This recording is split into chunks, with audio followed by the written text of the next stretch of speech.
Hi, this is Laurie, teen librarian at Pride Cheneyville. Today we are going to make something that I think is really adorable. It is a plush sloth, okay? And we're going to fix it so that his legs are separate enough that if you get really crazy and overachieve and put some Velcro on them, you will be able to hang him from either a belt loop, maybe a twig like I did on this one, or your backpack, whatever you like. So that's who we're making today. We're making our own little plush sloth. And if you take a good look at him, I'm going to give you good pictures too. You'll see that he has little eyes, sloth eyes. All right, and he's got the little face mask and his nose and a nice smile. Okay, so we're going to start. What you're going to get in your pack, your grab and go pack, is paper pattern with the pieces that you're going to need to cut out. So the first thing you're going to do is cut out your pattern from 2 pieces of brown felt. I did most of this ahead of time in steps so that you don't have to watch me do every single thing. So you're going to have 2 sloth pieces, 2 bodies. And you're only going to work with one at first. You're going to take the template for his face. Okay, so here's your little piece of white felt, and you're going to get his face out of it. And this is one set of claws, and then you're going to have to, after you cut them out, you're going to have to make another set of claws because he needs 2 front and 2 back. Okay, so you're going to start working on the face first. You're going to do all the work on his face before you stitch the body together. So first thing you're going to do is his face. I already did his nose. Okay, and then you're going to position the pieces just where, I'm going to put it on here so you can see it. Just where you like, so that it goes all the way to the edge. Kind of hard to see this stuff, huh? So when you get his face looking like you want it to, you're going to use a whip stitch, which I've included an itty-bitty diagram so you can see what a whip stitch or an overcast stitch is. You're going to use the same kind of thing, but you're going to go into the next layer of fabric. Okay? And you'll also be using a running stitch, which I gave you too. And it shows you how to do a running stitch. Up, down, up, down, up, down. Nice and simple. Okay, so you're going to take your pieces, position it just where you want it. I forgot to tell you, you're also going to get, of course, you're going to get sharp objects. Be careful. You're going to get 1 sewing needle and at least 6 pins. Okay? I've got my stuff threaded ahead of time because you don't want to watch me try to do that. The older you get, the more fun it gets. So, I've got it. I've got my nose positioned first. And I already sewed the nose on so that you didn't have to watch all of that. Okay? So it's about where I wanted it. And I did that because that's the way the picture looked that I saw. Okay? So the nose goes in first, a little bit lower than the center, and then you position the two eye stripes from the nose kind of down to the edge. So that looks okay. Now, you can use your pins for this, or actually with this stuff, it's easier to just use your fingers and hold it together because the felt will not slip that much. So you're going to put a knot on the end of your thread. Okay, it's going to be on the back, so it doesn't matter.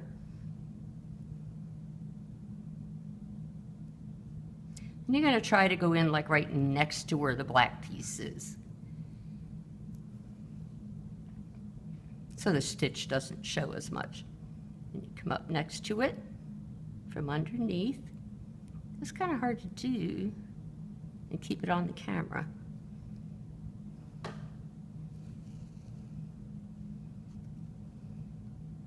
I'm only going to stick it long enough for you to see what I'm doing. Okay? So I can explain the rest of the piece without taking 4 hours. Okay?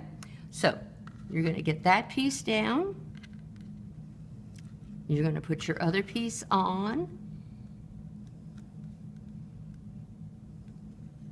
And I think I would, if I were you, I would do the smile next. Give him this little mouth smile. Because once you put the eyes on, it's going to be harder to work with this piece. Okay? So we're going to figure out where do we want his smile. And I figured out the easiest way for you to do this is going to be to just do a running stitch. Now you can pick this up and start again. You don't have to, you can cut your thread, move it, put another knot in it. I'm just being lazy so I can show you everything. Okay. So I found the easiest way to do this, instead of getting fancy stitches, is to sew his smile, running stitch. It's going to look like his gap tooth, but that's okay, because we're going to come back. Now, if you want to, you could do what I did the first time I did it, and I just took, pencil doesn't work, a pen, and I just kind of lightly made dots so I could see where I wanted it to go. Okay, you see what's happening? Like I said, gap tooth. But we're going to fix it. Because after we get, now mind you, this is not going to look good at all because I didn't mark it and I'm not taking that much time with it. But after you get done going this way, you are just going to turn it and go back and fill in the spots that were empty. You can double your thread for this, and it makes a stronger, darker line.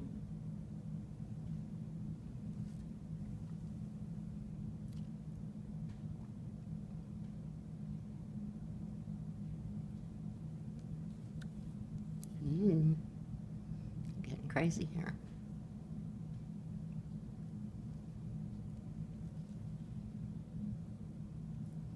Okay, I'm going to wind up pulling this out because it really looks terrible, but I just wanted to give you a good idea of how to do it.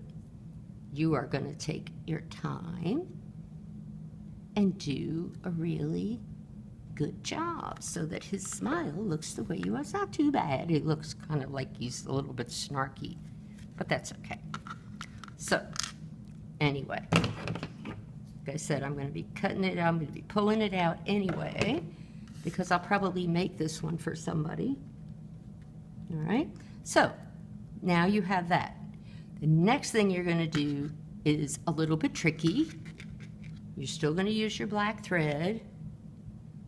Put another knot in it.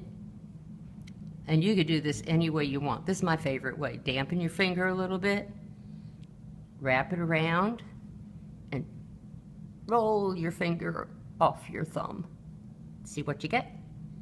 And then just grab it with your nail and pull it down. And I pulled it almost out. Too small. Do it again.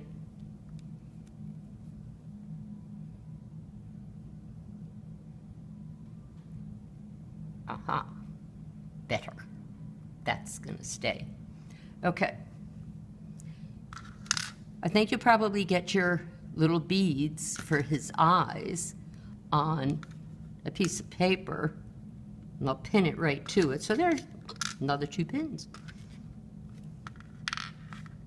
You should wind up with plenty of pins. Okay, you're going to position the eyes where you want them, and I'm just going to guesstimate. Well, that's fun. I don't have it tacked all the way down. Yours will be. Makes it a little easier.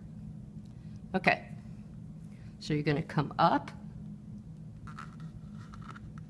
You're going to go through the bead.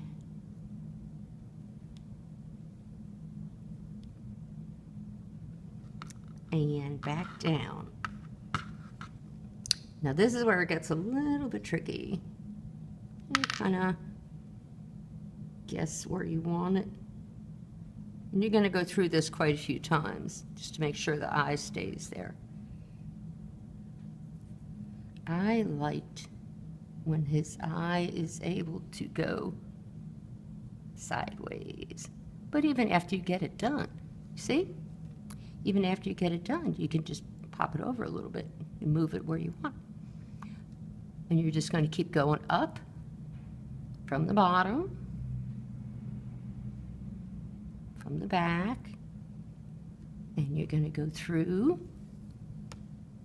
the seed bead and back down the other side.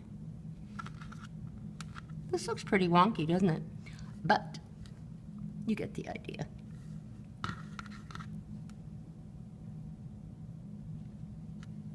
Okay, and that's how you put the eyes on. So now you're going to have your little feller is going to have his stripes, and he's going to have his eyes. He's going to have a better smile than that. And then you are going to put him onto one side. This is before you put it together, before you stuff it. This is how you do the face. Put it where you want it. And then we're going to use the same method that we did to put the nose and the eye pieces on. Oops. You're going to come up from the back.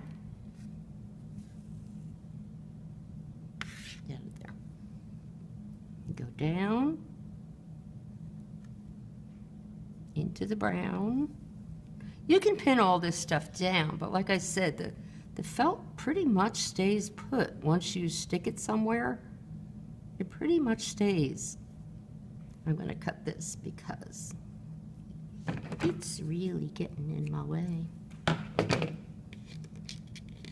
I hope I'm under the camera so you can see all this stuff.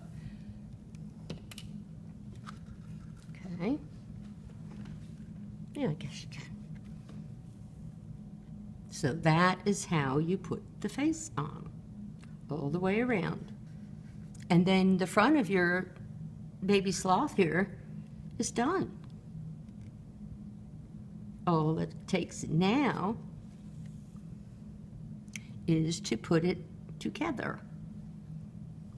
And let me show you what I did with that so that you can have the 4 legs.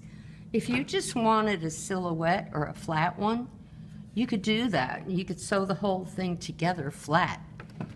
But since what I wanted was to be able to hang him, I want to hang him up. we're doing 4 legs. So to do that, we are going to match him up, okay? Use your pins. The easiest thing to do right now, before you even start, is to give yourself about a 1-inch space along his back. And you can measure it out with the pins. I have them somewhere. You use 2 of the pins to just measure it out. And you're going to start on one side of the pins. Give me a little room there. And you're going to start from here, and you're going to sew around. And you are going to, well, I'm going to go here.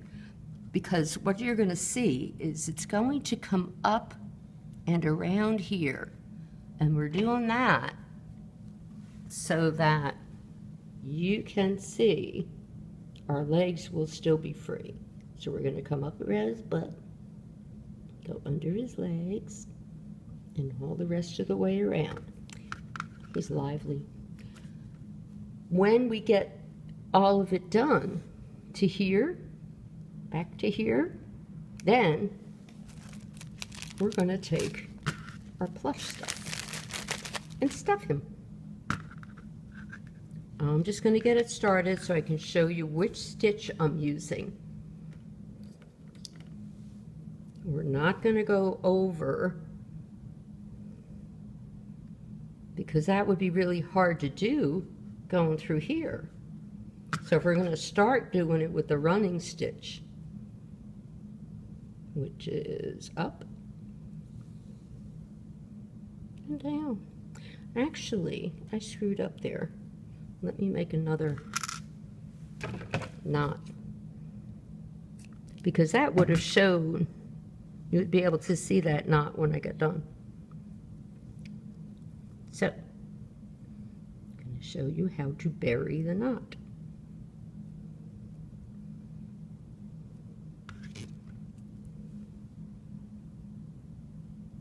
So you can mess up with this kind of stuff and then save yourself later.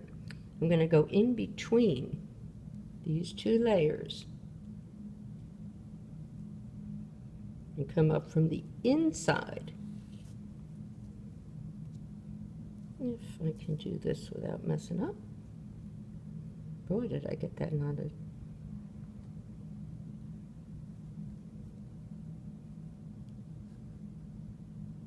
There.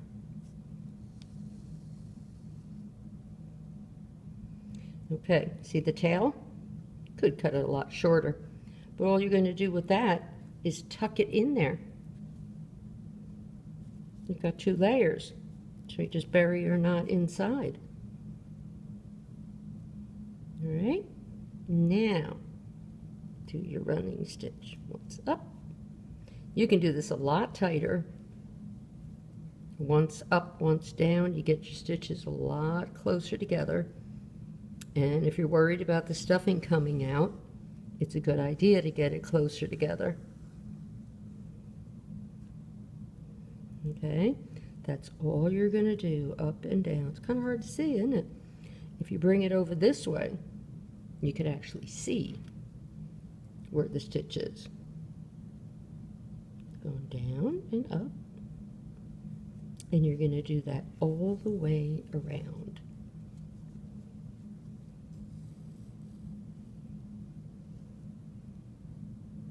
All right, all the way around here. When you get around his butt, you're going to come back over here. And you can look at the pictures, and I'm going to send you ones I have on your instruction sheet that you'll see. You're going to see that it's really easy to see what you're supposed to do. After you get him all the way down, you are going to take your stuffing and insert it into here. Okay, that's why you left the opening. After you get that all done, you're going to Finish your running stitch all the way across, and his body will be done. Then you're going to take his feet one at a time. The claws, you're going to fit them in so they look right. You're going to do this the same way we did his face. Down and up, except this time you're going to turn it over and you're going to sew this down also, just like these. Okay?